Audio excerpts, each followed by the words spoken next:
So today on Online for Authors, I'm chatting with Daniel Robert Mazur, author of Beyond the Morning Light. Welcome, Daniel. Hello, Terry. Nice to meet you. It's wonderful to have you with me today. Before we really get started, why don't you give us a quick little elevator pitch as to what people are going to find when they open up the cover of Beyond the Morning Light? Since you read it, I was hoping you could do that. I always let the author do it. To be frank, I don't talk very much about the book. It's something I wrote and put out there. But it's literary fiction, but it is based on real events. I'd say about probably more than 90% of it actually happened. Mm-hmm. So, but what I did is I tried to put it in a colorful light so it would be a little bit more interesting to some people to read instead of just a memoir, which was my first shot. Right. So let's talk about that a minute. This book is fiction. You've written your life story as a memoir. Yeah. What made you say, oh, gee, I want to do that again, but I think I'll do it in a different way? Most people, once they've written one thing, they're kind of done with it. I mean, I would understand if you had chosen to do this instead of a memoir, but why this and your memoir? There's actually a third out there I'm working on right now. If you went to my website, you'll see a one I'm doing that's called Luke. I'm taking it a step further, which is about a boy that leaves his family, gets involved with a crime boss. How about that? But the thing is, look at, I'm kind of stuck writing about things that have impacted my life. Right. So I kind of can't stop. So I'm finding ways to put it out there. Right. So 2 o'clock in the morning, I'm up, I'm writing till about 4 or 5. So you're a middle of the night writer. Middle of the night, early morning, however you want to call it. 2 a.m. is the middle of the night, Daniel. Yeah. Okay, and the phone's not ringing an awful lot at 2 That is true. You know? That is true. And my phone rings a lot. And I just remember to put my airplane mode on, as you probably heard my phone ring. Yeah. No, that's all right. Busy guy. So if someone were to read your memoir, is there a need to then read this book? I don't know what you really mean by need. Well, I mean, are they going to gain anything different from having read one versus the other? Well, it's gonna come across differently. It's information that comes out differently. Let's say maybe it's a lot more colorful in the literary fiction style, and there's a lot. No, it's very different. Like the Fluke, the story of the Fluke, for example, the little short stories that have gone in there. Yeah. Okay. I've added a lot. It's a lot more creative. I have a lot more thought in it. The memoirs pretty much, I mean, it does have my opinion about situations and facts that happen. This is a lot more colorful. It goes a lot of different creative directions. But what you end up with, you end up still with the story, but you get a lot more of my opinion in the literary fiction than you do in the memoir. I try to keep the memoir more fact-based. All right. Well, that's good to know. So the main character is Alden.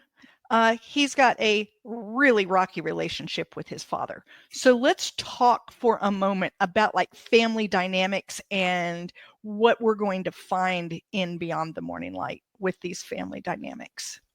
Sure. Alden represents me in this story, and he comes from a troubled background. His father, my father was I don't know if I should speak in terms of Alden. Whichever way you would like to speak is fine. Alden's father is a pastor. While he's in the story, he's just very involved in the church. Mm-hmm. And Alden is very influenced by the family. He has 2 brothers, 2 sisters, and they are very involved in the church and this particular type of religion. And Alden is having trouble being himself. He doesn't go along. He doesn't really believe in a lot of the things he's being told. And he's finding out that even though his beliefs may even parallel a lot of the principles of the faith that he's raised in, but that he doesn't approach them in the same way that his siblings and parents do. He finds himself a bit ostracized. Right. Yeah, and it's an uphill battle. He's trying to stay true to himself throughout the entire novel. Yeah, he is. Quite a battle, yes. Right. And then the relationship with his father in the story comes off as very authoritarian, very much my way or the highway. Yes. And his mother, on the other hand, at least when she's just talking with Alden, comes across as a little more loving and kind and understanding of him, and yet still is very much under the influence of the authoritarian father. Yeah, the character of Alden's mother is the nurturer. Yeah. To be a good wife, to be a good mother, is to be an obedient wife and follow what she's told. That type of personality, and also likely the characteristics that drew Alden's father to her in the first place. Right. Yes, this is the kind of dynamic that works together. Right. To sort of say. Right. No, absolutely.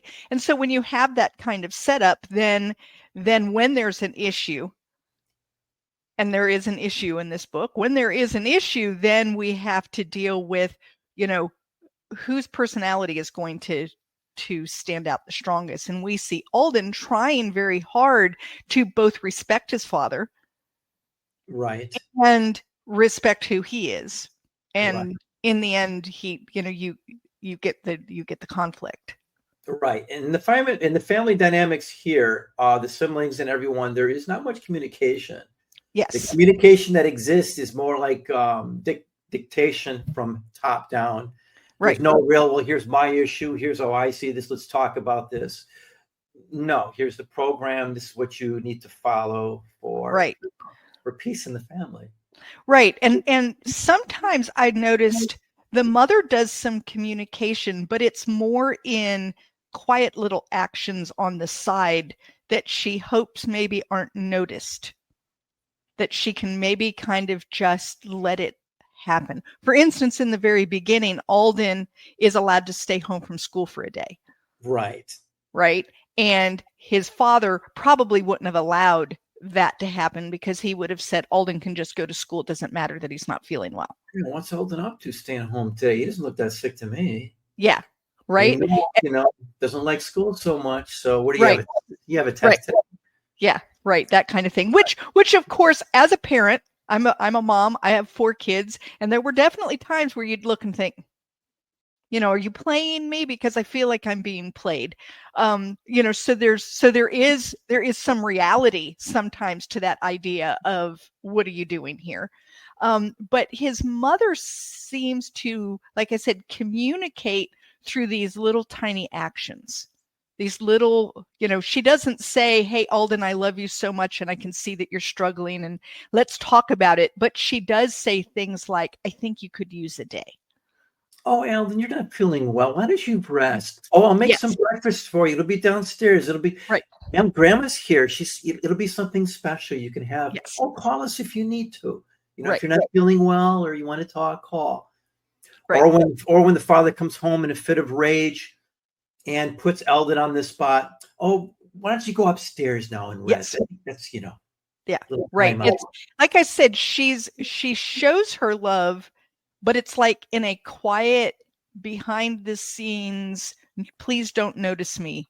Totally unconfrontational. Yeah. Risk-free. Right.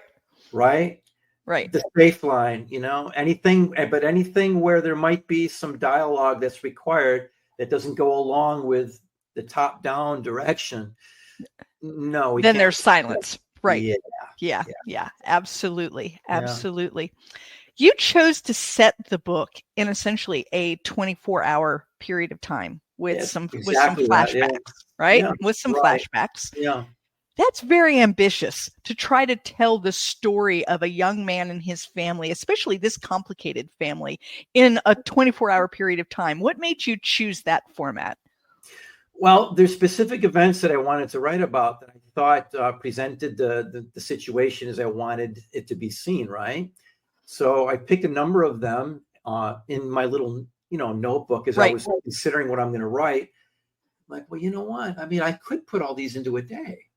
I could segment them out, space them out in a way that fits. And all these events, right down to the story, the whole story of the asteroid, the asteroid game, that all of that, right down to actually the name of the newscaster and the television station, it was all true. So crazy that was. But yeah, did you have to do research in order to make that all true, or is this like to remember things like the television station and the newscaster? Like I'd never remember that from my childhood. Thank God for the internet, look some things up. Really? And I found out that the television station, his name is Bud Henniger. He's here in South Florida somewhere now, retired from the station. But I had to check the dates and make sure things made sense and were spelled correctly. And that. Right, all of those things. Most of it is like from memory. I mean, the event. Right. It's just that when you said the newscaster, I thought, now, I know as a child I watched news and things came on, and there's no way I'd be able to pull up a newscaster's name. So I was just curious if you had one of those unbelievable memories, or you did a little bit of research. I grew up in Syracuse. We watched him for years. He was on Channel 9 News, right? Yes, that's true. Because I'm not going to sit back and say, hey, my memory's great. No, it's not actually really good. Yeah. Unforgettable events. Well, yes. Themselves, right? Right. Absolutely. Like some of the beatings. How do you forget that? Yeah. Yeah. I mean, there's some things in life you do not forget.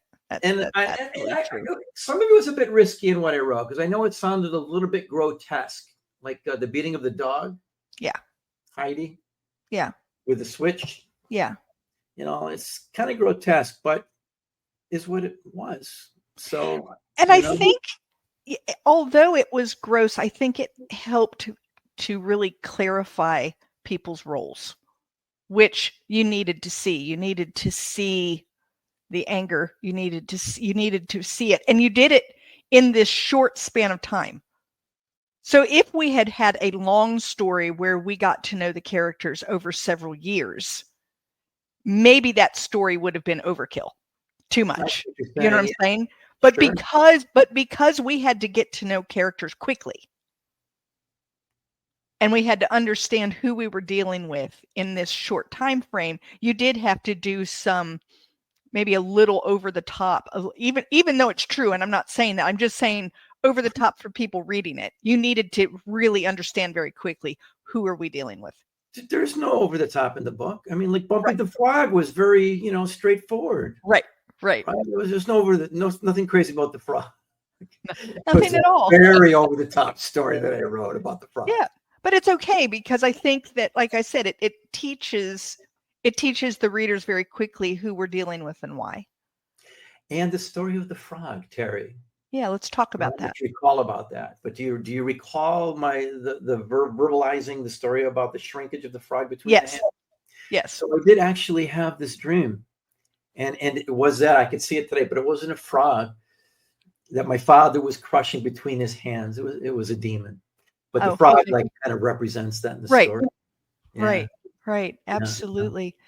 And not to interrupt, but to go back to what you were saying about the differences between the two books. Yeah. Maybe it's also worth mentioning how much I wrote about what it was in my thoughts about things like religion, right? That I put into the book. If you recall the chapters about omniscience, and omnipotence, and my views of that. And I think it's also worth saying too in this podcast that it's not like I give a hoot about anyone believing the way I'm seeing things, right? Right. It's not at all. I'm not selling anything here. It's just I have questions, Right. And I would like to be able to express them freely without risk. And I find that there's only certain arenas you can do that in, No, I agree. I agree with you. In fact, in my book review, I said that you and I have some very different core beliefs. And good, because I like people that are different than me too. Right. And I said, and it can sometimes be difficult to read something that feels so significantly different from what you believe. Sure. But that I believe that it's very valuable to read and interact with people who believes things very differently, because it will make you think. If nothing else, it could make me change my opinion on a thing or two, or it could also strengthen what I believe. And either way is a wonderful thing, because I think the only way to for society to be whole and healthy is to have dialogue and to continue to grow as a person and to learn and to grow and to understand. Where the differences are, that to me is where the good stuff is. I have a professor that I used to love to visit at this little Irish pub. He's not around anymore. He was an English professor. We used to argue all the time. Yeah. And it's just so, and we loved it. Right. It wasn't arguing as much as more of debating, more of here's where I stand and here's where you stand. Argument has a flavor, especially in today's world. Argument has a flavor that is the word has been completely abused and misused. Yes, well, I know. Yeah, but in today's world, argument is ugly. And you know what? It's very easy for people to say, "Hey, you know what? I'm for free speech and I'm for open dialogue, right?" Right. It's so easy for people to say things like that. For example, and I won't get into the details of it, the recent event with Charlie Kirk, who passed away. I recently called my brother, who I have a relationship with again, up in Florida, up in New York. I'm here in Florida. Yeah. And I called him. He was on the phone with me, and he was in a car with my mother coming down from a camp. They're closing up the camp. And I had asked him if he heard what happened. He told me about that. And I didn't know if he followed him or if he had any idea who he was. Yeah. But I asked, and I love debates and all, right? So I follow that he's going to colleges and this and that. So I paid attention to this, right? So I said to my brother, Paul, I said, "So what do you think of this guy? I mean, do you know anything about him?" He says, "Yes." And you realize that he was this gentleman that went to campuses and he had his point of view and he went to these, and he says to me, he's like, "Oh, I'm very for speech and it's terrible what happened. And I really appreciated that he took that stance." And he's like, I'm really for," he's telling me, "I'm really for open dialogue and all." And he says this to me as if he's been that way all of his life. And I said to my brother Paul, as I was on the phone with him, on the speakerphone with my mother there, I says, "Paul," I says, "our family could really learn from this. Yes, open dialogue is good. I agree with you. But I also wish that we were as open about dialogue with people that didn't agree with us as much as we think we are sometimes." Right. Right. And I think that's something that is just really true, is most people agree that we should have open dialogue. Most people believe that. Yes. But they don't know what it is they're saying, because as soon as someone disagrees with them, they no longer believe in open dialogue. They believe in open dialogue as long as we all agree, and then it's really nice. Isn't it nice for all? The only time free speech is worth anything is when we disagree. Right. And it is something that I've noticed. People that they agree with, right? Right. I've noticed that in the world today. I remember a time where we used to disagree and then we would go to lunch together.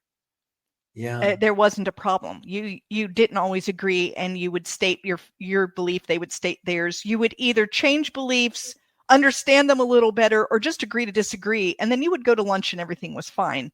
And in today's world, it seems to be more and more that you have to agree with everything I say, or we can't be friends. We can't have lunch. We can't function together. And so I really do try to reach beyond my boundaries as often as I can and read what other people are saying and find out why. Try to understand where they're coming from, even if I don't personally believe that.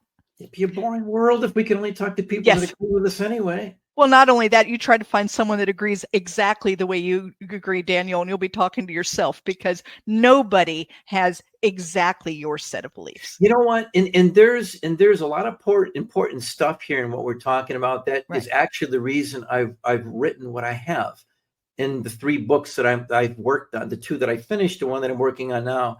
It's like, what is it in people you're looking for that makes you like them? And what do you like? I mean, what is it that attracts you to different people? Right. What is it? Is it that they have to see things the way you do? Is that it? I mean, what is the appeal that you have to other? Because we're people that are stuck, communal people. I mean, we're stuck. We need each other. Right. Right. Exactly. We're going to bond with some people and not bond with others. And the thing is what is making you bond? So if it's complete sameness, that's a little bit of a shame. I I personally look for people who are honest. I want honesty. I want to see their words and actions match as much as possible.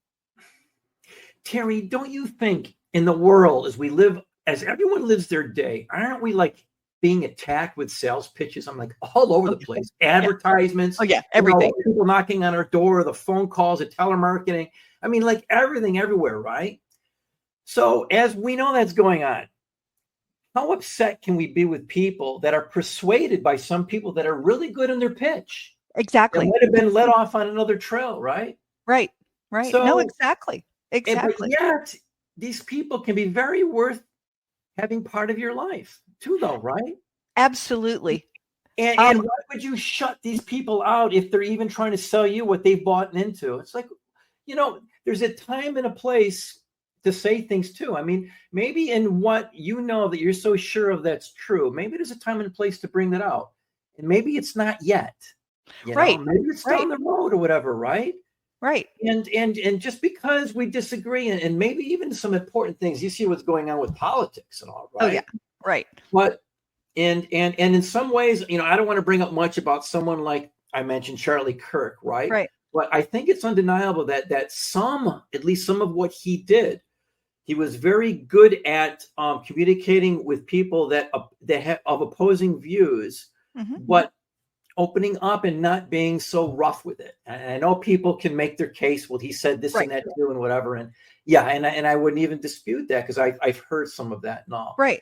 But I think we need to look at some of the things that we have in common. See, and that's so it's interesting. Right. I gave a TEDx talk, and in it was about this idea of if we focus on the things that make us more alike, the things that make us different don't matter as much.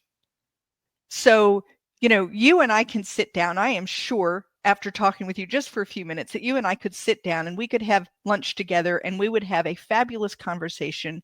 And I know from reading your book that there are many things that you and I do not agree on.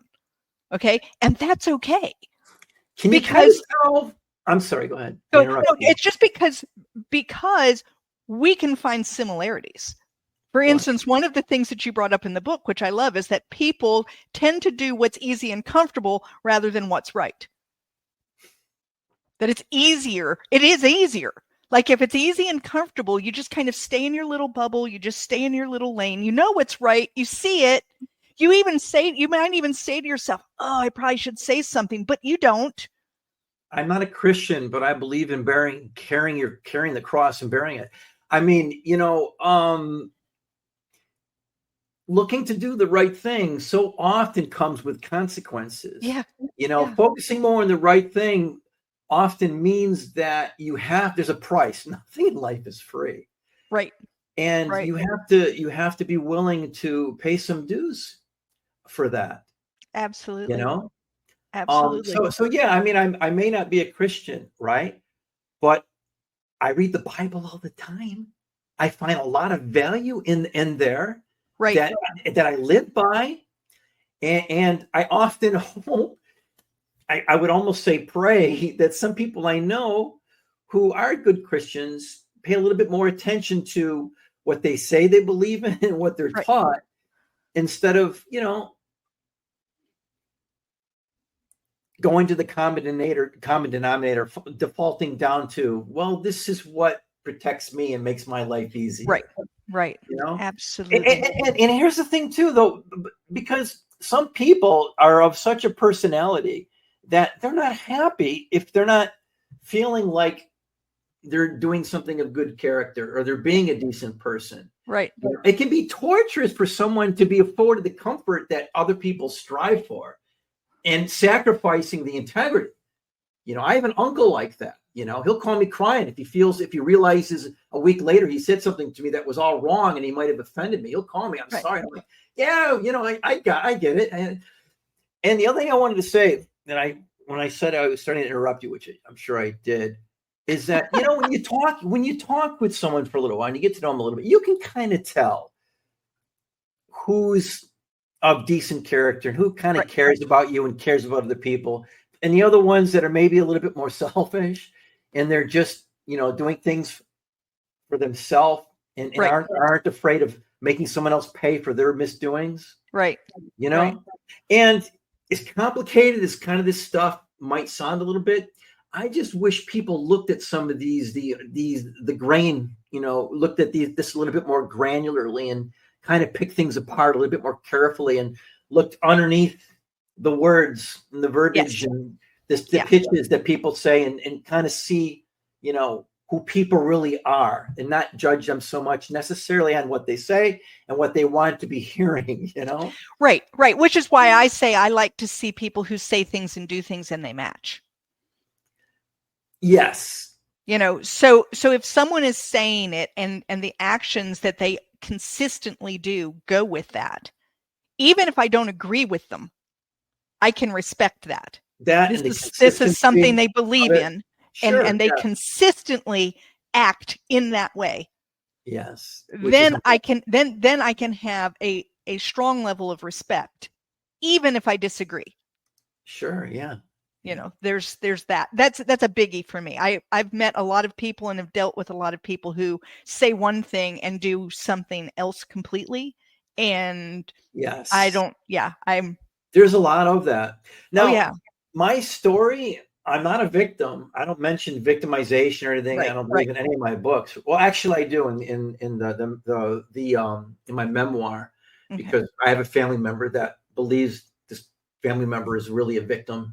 But I don't know if I could wave a wand and say, okay, it's all gone. All this nonsense that you've read about that I went through, whatever, my trauma and all. Yeah, right. If I could wave a wand and say my path was different, I don't know that I'd do that. I would, first of all, it wouldn't be me. Right. I'd be someone completely different. Right. And about the price for everything, I mean, there's rewards for things you go through too. I would not have some of the little bit of abilities that I have had I not gone through what I've gone through. It's made me look deeply into a number of things, and even about people that I've taken into like the business world. And I've been able to build a nice business down here in Florida because of some of the people skills that I picked up on. Right. No, I agree. I lived in an emotionally abusive relationship for 14 years. And although I tell people it was like my biggest mistake in choosing him as a partner, there are pieces that I would love to not, like, I wish my children hadn't had to have witnessed that and been part of that. But for me personally, made me a stronger person. I know a lot more about myself. I know a lot more about people. So I am who I am because of things I went through, just like you are who you are. I'm quite content with taking what I have and going forward. Right. I am not a victim. Everyone's got a story. I just happen to write about mine. Right. Absolutely. It's nothing special here. I don't believe it, Right. It's just, I just paid a lot of attention to it. And I've been when people are done reading Beyond the Morning Light, what do you want them to come away with? What do you want them to have done or thought or whatever? I really want them to do the same things I would like them to do with anything that I've written that they've read, that anyone has read. And that is to reevaluate their surrounding. Because I think there's something to be learned from everyone. The guy at the grocery store, the guy that bags your foods, the person from another religion. There's all types of arenas, be it work or a faith that people go to, where there are all kinds of characters within. And there's something to learn from everyone. I mean, I've even learned it from the environment I came from, the people. And I've tried to go back there to my family and the people that are involved with my family and actually tell them what my father told me on his deathbed, which was very surprising to me because my father, he wouldn't have anything to do with me for decades. He wouldn't talk to me as much as I, whether it was right to do or not, reached out to him and tried to connect to him through other pastors who called him, through letters, through other family members, through people in his church. He wouldn't talk to me, period. But on his deathbed, when he finally wanted to see me the week he died, and I went to see him, it was a crazy experience because I expected him to call me like a fool and everything, and because the whole life about me is I'm not a Christian. Right. So you didn't follow his path. Right. And he told everyone to be careful not to be involved with me, because before you know it, you'll backslide. Whatever, right. You'll go down the wrong path too. Right. Heathen. So when I was with him, when he was on his deathbed, I'm expecting a bodyguard there, but no one could be there because it was COVID going on. And you can only have one visit at the time in intensive care unit. So I'm alone with him, and he wouldn't take his eyes off me. And it kind of threw me for a loop because and he was, oh, my son, and he's telling everyone there, this is my firstborn boy, and he's like bragging about me and everything. I'm like, what is this? You're thinking to yourself, what kind of drugs have they given him, right? At first, what I saw you was totally lucid. I spent 8 hours with him that day and everything. But I'm like, he's bragging on me. He's, oh, my son. And he's like, oh, you're so wise, whatever. We're talking a little bit, right? It got to the point, and I wrote about this in detail, very carefully in my memoir, not in Beyond the Morning Light. And I just yelled at him. I yelled out at him. I said, and before I say what I said, no, they're putting needles in him and everything, and he's not even looking at them. And, this is my, totally. And said, but Dad, you got no. I'm here with my son. I'm talking with you, like that, right? Right. And then he's bragging at me, and then I looked at him, and I just yelled at him. I said, but Dad, I'm an atheist. I was like craving for him to reprimand, because that's what he did all of his life, put me down. Right. He made sure my mother had nothing to do with me. My siblings had nothing to do with me. My community, when people that from this big church would see me at a gas station, they'd turn and run. I was like the devil, right? Right. So at least where's that? I mean, it had to be for something. And he looked to me and he said the first thing in my life that I heard from him that gave me pause. He looks to me and he goes, oh, that's all right, son. Everyone's got to find their own way. You'll find what's right for you and what you need to do. Things will come to you what needs to come to you when they're in the right time. Who is this guy? Right? And and then everything went on from there. Well, time and facing your own death, I think, can often make you reevaluate strong stances, especially if they've taken you away from people that you love. I had a whole flight up there to Syracuse. Yeah. I heard it on a Friday night. I was there with him the next morning. I got no sleep. I was in the plane. I'm flying, thinking, "What is this? Is he going to make a move so St. Peter lets him through the gate? Is he going to like confess all of this stuff that was like off the wall, all these lies and everything about me?" So there wasn't any of that. But I was quite content with the idea. Maybe this is good for people to hear, if not read too, though, right? So I think it's worth saying here. I was quite content in not seeking closure. Like, oh, I need him to. You need everything to be closed, right? I just let go of that, and I just spent time. You know what? To heck with all of it. To hell with it. I'm like, let me think of anything I can come up with about the past that was good times. Let's talk about night stuff. Let's just be pleasant and joke and be jovial, and let me give him let me give him what I can. Right. And that worked out, and it's a tough moment because people go through moments, their father, whatever, is going to die, and they're going to see them. It's like, what are you going to do? And I had it all wrong. All the predictions I had and what I was going to do, and I was completely wrong. And I just let go of everything. And I'm like, I just wanted him to just be in the moment, with him. I wanted to have the best he could with me for, for the time that you had left. Right? Yeah. Yeah. The one day. Yeah. Yeah, absolutely. I didn't mean to go too far with that. No, that's all right. No, it was very good conversation. But hey, guys, if you want to continue this conversation, head on over to Novels and Latte Book Club on Facebook. There you're going to have a chance to win a digital copy of Beyond the Morning Light. Tell me something you liked or learned during this podcast, and you will be in the drawing. Daniel, if someone wanted to get up with you, talk with you about your beliefs, talk with you about your books, whatever, how do they do that? What's the best way to reach you? So easy. One policy I've always had in my life, which was contrary to the way I was raised. I'm a total open book. You can have my cell number, go to my website, email me. Anyone can reach me. Okay. Anyone can reach me. I always return my calls and emails. My website, corvalues.net. That's COR Values.net, not CORE. CORvalues.net. Super. Go there, call me, whatever. Let me ask you something really quick and all about the book that Beyond the Morning Light.